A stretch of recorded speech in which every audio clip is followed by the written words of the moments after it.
The gavel struck the oak wood bench with a sharp finality, echoing through the marble-lined courtroom like a gunshot.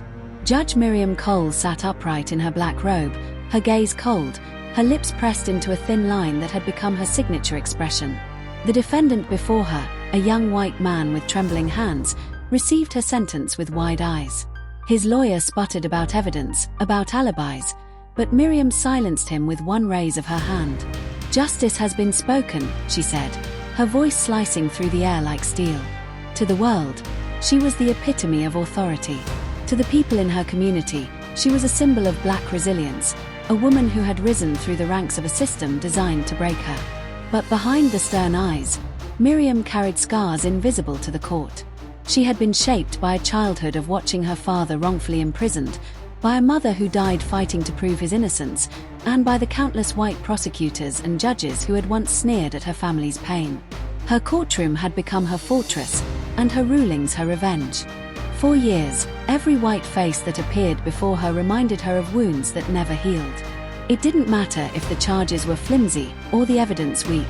If they stood in her courtroom, they bore the weight of history, and she was its avenger. But then, one autumn morning, everything shifted. The case was State versus Daniel Hayes. A middle-aged white man, soft-spoken, accused of corporate fraud. He walked into the courtroom with calm composure, his eyes steady, not defiant, not fearful, just steady. Something about his demeanor unsettled Miriam. He didn't seem like the others she had sentenced. There was no arrogance in his posture, no entitlement in his tone. "Your Honor," Daniel began, his voice smooth yet grounded, "I am not here to deny that mistakes were made under my watch. But I ask you to hear me, not as a defendant painted in broad strokes, but as a man with a story." Miriam's gavel hovered. Something inside her told her to silence him, to end his words before they cut too close. But against her instincts, she let him speak. Daniel spoke not like a man desperate to escape punishment, but like one willing to lay his truth bare. He told of his upbringing in a working-class family, of trying to build a company that would give people dignity through honest work, and of how an associate's betrayal had landed him in court. Miriam leaned back, her face expressionless, but inside, a flicker stirred. His words were not coated in excuses but carried a humility she was unaccustomed to hearing in her courtroom. For the first time in years, she adjourned court without issuing a swift decree. That night, Miriam couldn't sleep. She stared at her ceiling, recalling his voice, the way he spoke of justice not as an abstract concept but as something fragile and worth protecting.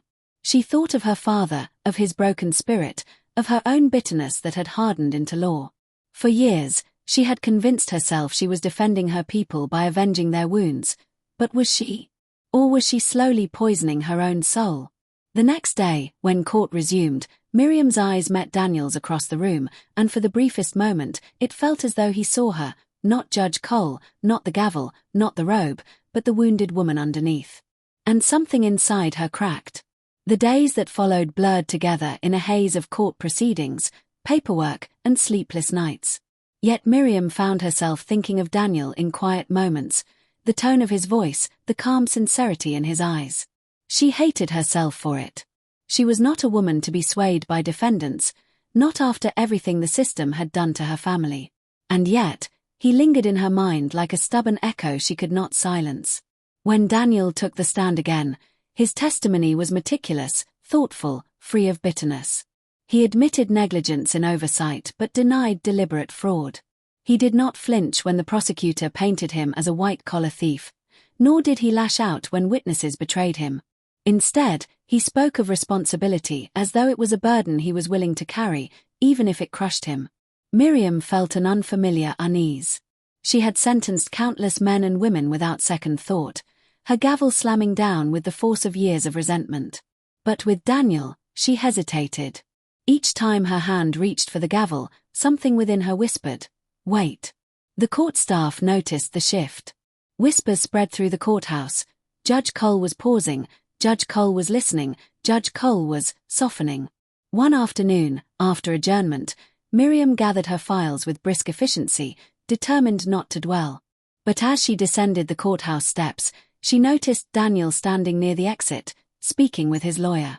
His gaze lifted, and for a brief moment, their eyes locked.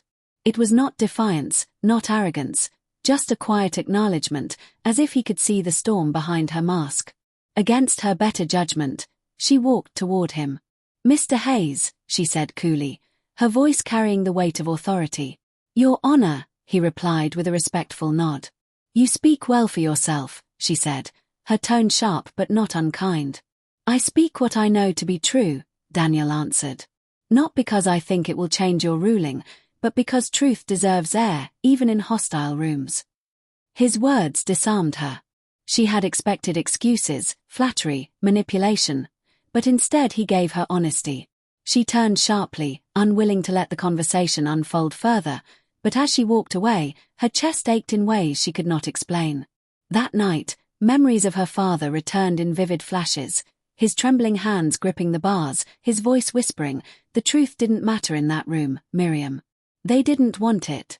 She had built her career on making sure no black man or woman suffered his fate, but somewhere along the line, her pursuit of balance had become vengeance, and vengeance had blinded her. And now, standing at the center of that conflict, was Daniel Hayes. As the trial wore on, Miriam found herself studying him more closely. He was attentive when others spoke, respectful even when the prosecution twisted his narrative. During recess, she overheard him comforting a junior staff member who had dropped a stack of files. His kindness was uncalculated, unguarded. It stirred something dangerous in her. Weeks passed. The trial reached its climax. The evidence was muddy, circumstantial, built more on suspicion than proof. By every instinct Miriam had honed over the years, she should have sentenced him, ended it swiftly, restored her armor. But when the moment came, she froze. The courtroom fell silent as she stared at Daniel. The gavel in her hand felt heavier than ever before. She could hear her father's voice, her mother's prayers, the chorus of her ancestors urging her to be strong. But strength no longer looked like vengeance. Strength looked like something far harder, forgiveness. Her voice trembled, almost imperceptibly, as she finally spoke. "The court finds the defendant not guilty." Gasps filled the room. The prosecutor slammed a file shut. Daniel closed his eyes, exhaling slowly, as though a weight had been lifted from his very soul. Miriam's hand shook as she set the gavel down. For the first time in years, she questioned not the law, but herself. When the courtroom emptied, she sat alone on the bench, her robe heavy on her shoulders. She wondered if she had just betrayed her people, or if she had finally honored them by breaking free of bitterness. Then, softly, a voice pulled her from her thoughts. "Your Honor." She looked up. Daniel stood in the doorway, hesitant. "I wanted to thank you," he said, his tone quiet, sincere. "This wasn't for you," Miriam snapped, though her words lacked venom. "Maybe not," he admitted. "But it was for someone. Maybe for yourself." For the first time in years, Miriam felt tears sting her eyes. She turned her face away, but Daniel didn't press further. He simply nodded, as though he understood, and walked out. That night, she sat by her window, watching the city lights flicker. Something inside her had shifted, but she didn't yet know what to call it. All she knew was that Daniel Hayes had unsettled the fortress she had built around her heart, and part of her was grateful. Months had passed since the verdict, yet Miriam could not shake the strange calm that had taken root within her. She still wore the robe, still presided over cases, but something in her rulings had changed. She listened more, judged less swiftly. Her staff noticed. Defendants noticed. And Miriam noticed most of all that she was no longer haunted at night by the image of her father behind bars. One evening, as she left the courthouse, she heard her name carried across the street. She turned, surprised to see Daniel Hayes. He was dressed plainly, holding a small bouquet of lilies, almost awkward in his stance. "I'm not here to bother you," he said quickly, sensing her hesitation.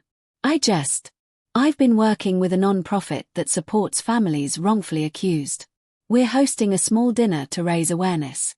Would you come?" Miriam should have refused. A judge dining with a former defendant was unthinkable, scandalous even. Yet something in his voice, the gentleness, the lack of presumption, made her pause. For years she had lived with walls so tall no one dared climb them. But Daniel wasn't climbing, he was simply waiting at the gate. Against her own instincts, she accepted.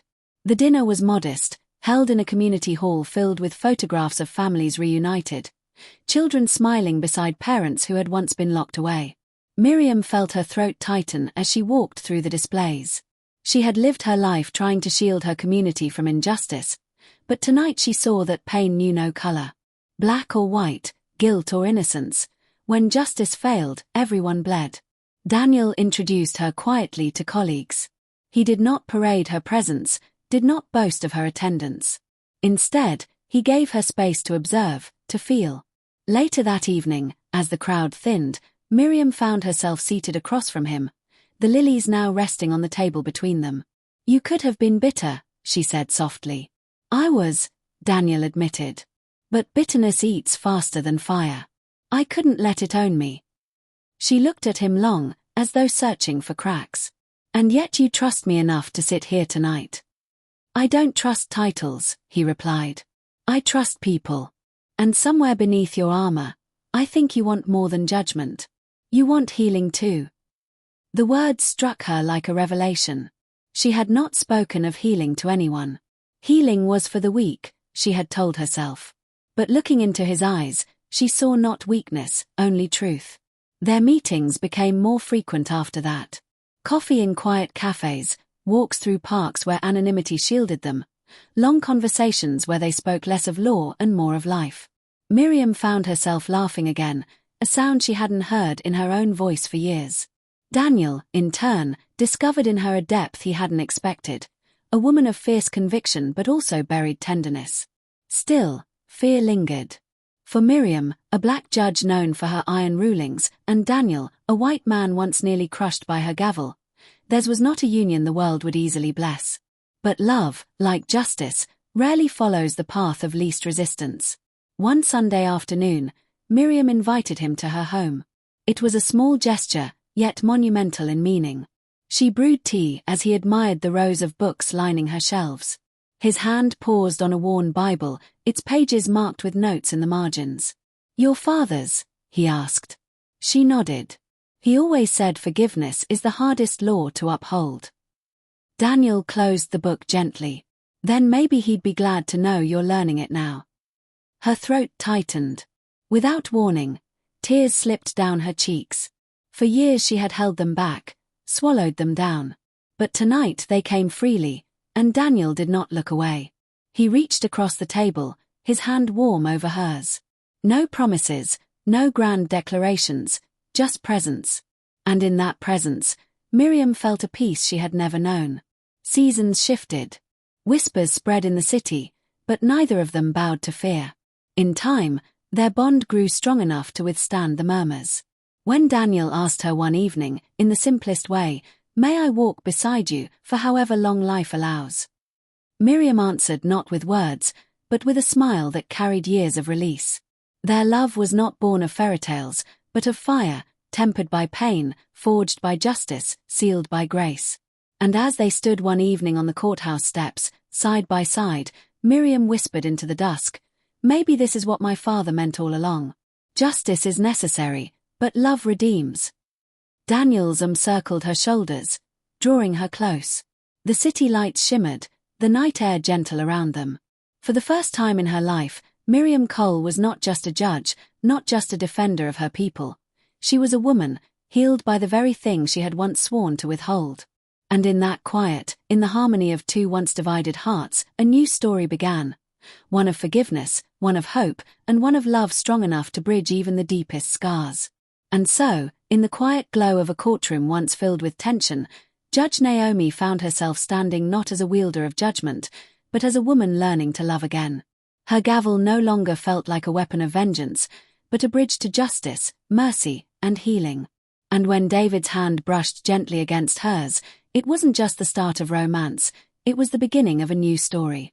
One not written in bitterness or fear, but in courage, forgiveness, and the daring beauty of hope. But as every chapter closes, another begins. And sometimes, the greatest tests of love and harmony are not in the victories, but in what comes after. This is only the beginning.